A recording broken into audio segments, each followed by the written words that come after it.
قارون کی کہانی اسلامی اور بائبل کے متون میں ایک اہم مقام رکھتی ہے۔ وہ بنی اسرائیل کا ایک امیر اور صاحب ثروت شخص تھا، لیکن اس کے غرور اور انکار کے باعث اس کا انجام عبرتناک ہوا۔ یہاں قارون کی کہانی کا تفصیل سے جائزہ پیش کیا جاتا ہے۔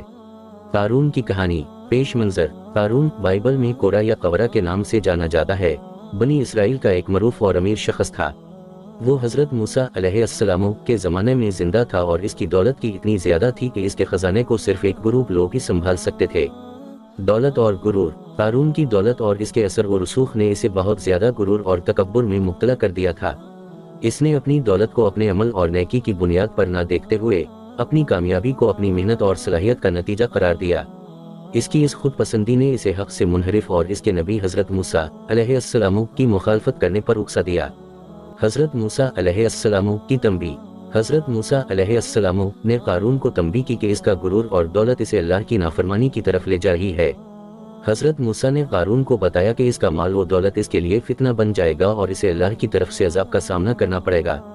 قارون کی مزاحمت۔ قارون نے حضرت موسیٰ علیہ السلام کی باتوں کو نظر انداز کیا اور اپنے ظلم اور خود پسندی کی روش پر قائم رہا۔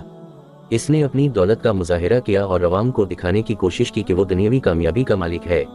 اس نے نبی کی دعوت کو قبول کرنے سے انکار کیا اور اپنے دولت اور شان و شوکت میں مزید اضافہ کرنے کے لیے مصروف رہا۔ عذاب اور انجام۔ اللہ تعالیٰ نے قارون کو اس کی سرکشی اور تکبر کے بدلے میں ایک عبرتناک عذاب دیا۔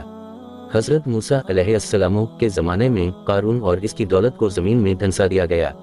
اس کی تمام دولت اور جاہ و جلال خاک میں مل گئے اور اس کی بربادی ایک بڑی عبرت بن گئی۔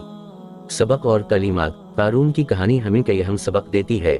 غرض اور غرور۔ قارون کی کہانی یہ سکھاتی ہے کہ دولت اور جاہ و منصب انسان کو غرور اور خود پسندی کی طرف لے جا سکتے ہیں، جو اللہ کی ناراضگی کا باعث بن سکتے ہیں۔ اللہ کی قدرت ایسی ہے کہ وہ کسی بھی چیز کو مٹانے یا تباہ کرنے کی صلاحیت رکھتا ہے، اور دنیاوی دولت اور طاقت ہمیشہ کے لیے نہیں ہوتی۔ اخلاص اور عجز۔ دولت اور دنیاوی کامیابی کے باوجود اللہ کی نافرمانی اور غرور کی وجہ سے عذاب آتا ہے۔ حقیقی کامیابی اخلاص اور عاجزی میں ہے اور اللہ کے قوانین کی پیروی کرنے میں ہے۔ قارون کی کہانی ایک عبرت انگیز سبق ہے کہ دنیاوی چیزوں پر بہت زیادہ انحصار اور غرور کے نتائج بہت ہی مہلک ہو سکتے ہیں۔ آیا تو اپنے دوستوں کے ساتھ ضرور شیئر کریں اور ہماری چینل ارشد کریٹر کو سبسکرائب کریں۔